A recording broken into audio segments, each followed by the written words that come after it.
So yeah, people have been asking me, they're talking about Syria and they're saying, is that another front? Is Turkey another front? They're saying, what's going on with Syria? Are we winning in Lebanon? Are we winning in Gaza? And what's with the Syrian front? Well, look at the Arabic channels. Look what they're putting out yesterday.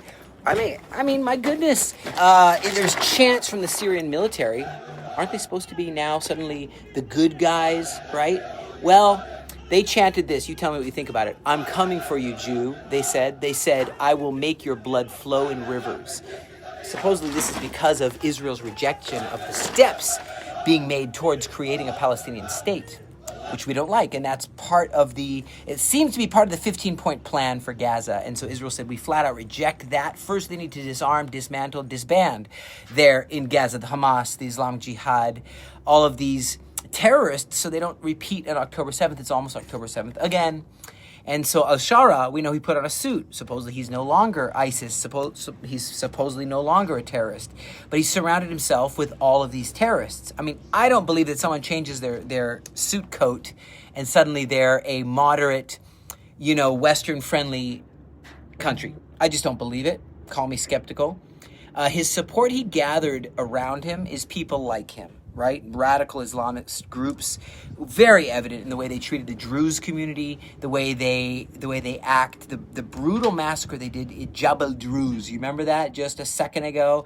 Thousands of people thrown off roofs, shot, forced to act like animals and stripped and killed and their mustaches cut off, and horrible. And so you have also Israel just saying, look, we are in a position of staying and remaining strong. Israeli Air Force fighters flew low altitude over Abu al-Duhur military airbase in Syria in the Idlib governorate, where Turkish military is too. And so that is there in northwestern Syria, very close also to the Turkish border. Don't forget, Turkey has a border with Syria. So they're very close. And, the question is Turkey going to become the new Iran?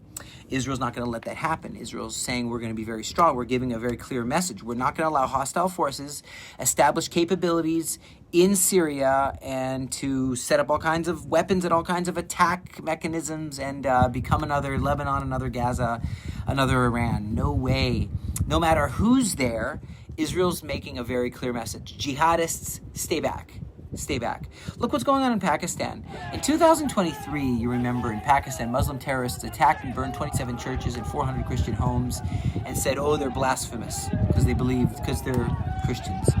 You have the general world staying silent on massacre of Christians in Nigeria, also in Pakistan.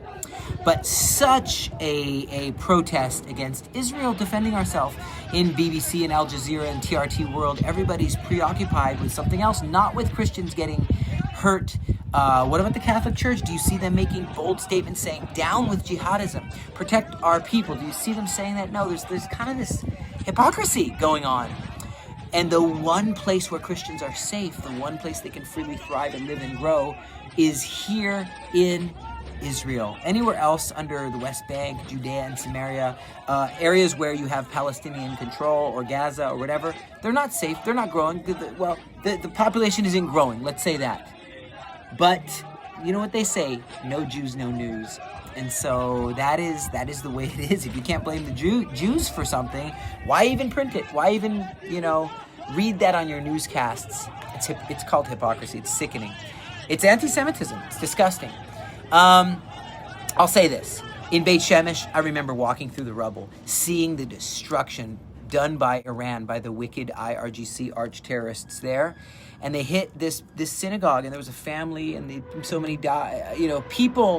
People lost their lives, and it's just horrible to see what has happened. Imagine this is your home. Imagine this is your life. Imagine this is your car parked outside your house. How would you feel?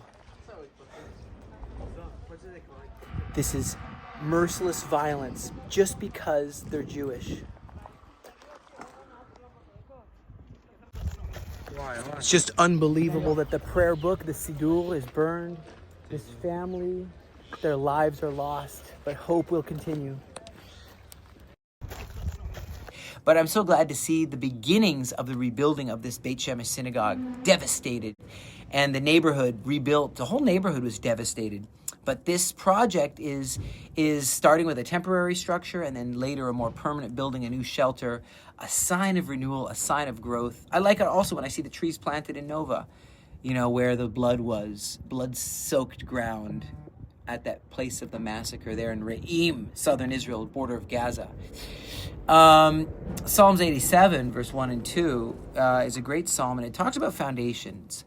Foundations. Many people don't know where their foundations are, and so they're not strong.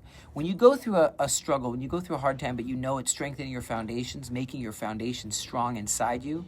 When you have deep foundations, you can build a really tall building, a strong building. When your foundations aren't strong, you're not strong. Look at Psalms 87. His foundation, the foundation of God, is in the holy mountains of Israel. The Lord loves the gates of Zion more than all the dwellings of Jacob. He loves the gates of Zion, friends. His foundation is in the holy mountains. Never forget that.